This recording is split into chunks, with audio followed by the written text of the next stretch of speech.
Сәлеметсіздер ме оқушылар? Қазақ тілі сабағы. Бүгінгі сабақтың тақырыбы сын есім. Бүгінгі сабақта мәтіннен сын есімдерді таба аласың. Сын есімдерді мағынасына қарай топтастыра аласың. 56-шы жаттығу. Өлеңді көшіріп жаз. Асау өзен арқырап, асқар таудан дүркіреп, айдын жатыр жарқырап, алды дала бір түлеп. Сын есімдерді тап, оларға сұрақ қой. Қандай өзен? Асау өзен. Қандай таудан? Асқар таудан. Енді сын есімнің қай сөз табымен байланысып тұрған тап. Қандай өзен? Асау өзен. Өзен не? Өзен.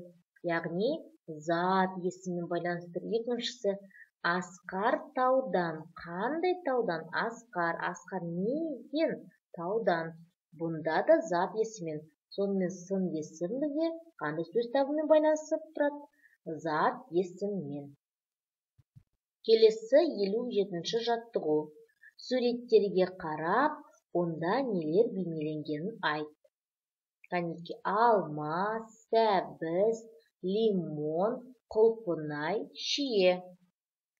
Суреттегі заттардың белгілерін ата. Көлемін, түсін, пішінін, дәмін. Яғни алма үлкен, түсі қандай? Жасыл, сары, қызыл, пішіні домалақ. Келесі сәбіз. Үлкен, түсі қандай? Қызғылт сары, пішіні қандай? Сүйір. Келесі лимон. Сопақша келген бізде? Сары, үлкен. Құлпынай. Кішкентай, қызыл. Қандай? Жапырақ, пішінді, соған ұқсас келеді. Және шие бізде қандай?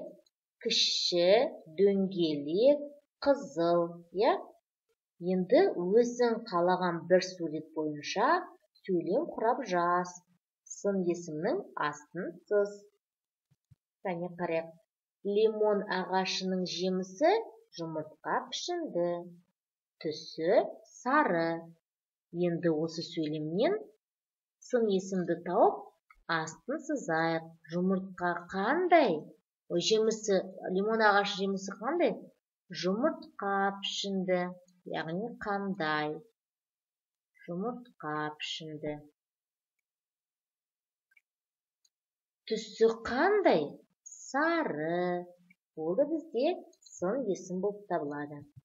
Келесі. Сын есімдер қатарын тап. Бірінші көрейік. Күрек, шеге, жасыл, келу. Бұл сын есімдер тобынан келмейді. Себебі күрек зат есім, шеге зат есім. Келесі екінші піл, мөлдір, тұнық, маймыл. Бұнда да піл, маймыл зат есім. Үшінші жолды қарайық. Терең, жарық, қызыл, қою. Қандай терең, қандай жарық, қандай қызыл, қандай қою. Келеді, балалар? Және төртіншіні тексеріп көрейік. Балапан, таңқурай, үлкен жүз. Не балапан зат есім, Не таңқурай зат есім. Ендеше дұрыс жауап бізде 3. Терең, жарық, қызыл, қою. Барлығы да сын есімдер қатар екен. Келесі 59-шы жаттығу. Үлгі бойынша сын есімдерді мағынасына қарай топтап жаз. Яғни, бізде үлгі түс, дәм, көлем, пішін, сапа. Жоғарыдағы сөздерді не істеу керек? Топтап жазу керек. Үлкен, ірі, жасыл, жақсы, ащы, домалақ, қышқыл, құрғақ, ұсақ, кіші, күлгін, боз, дәмді, тәтті, сопақ, сүйір. Бірінші үлкен. Көлем. Ірі. Көлем. Жасыл. Түс. Жақсы. Сапа. Ащы. Дәм. Домалақ. Пішін. Қышқыл. Дәм. Құрғақ. Сапа. Ұсақ. көлем, кіші, көлем, күлгін, түс, боз, түс, дәмді, дәм, тәтті, дәм, сопақ, пішін, түйір, пішін. Жақсы оқушылар, келесі тапсырмаға қарайық. 60-шы жаттығу. Сұрақтар бойынша сипаттау мәтінін құра. Түлкі қандай аң? Түлкі жыртқыш аңдардың бірі. Түсі қандай? Түлкінің терісінің түсі қызғылт сары, сарғыш, сұр болады. Оның құйрығы қандай болады? Оның құйрығы ұзын болады. Түлкі қандай жерді мекендейді? Түлкі орманды және таулы жерлерді мекендейді.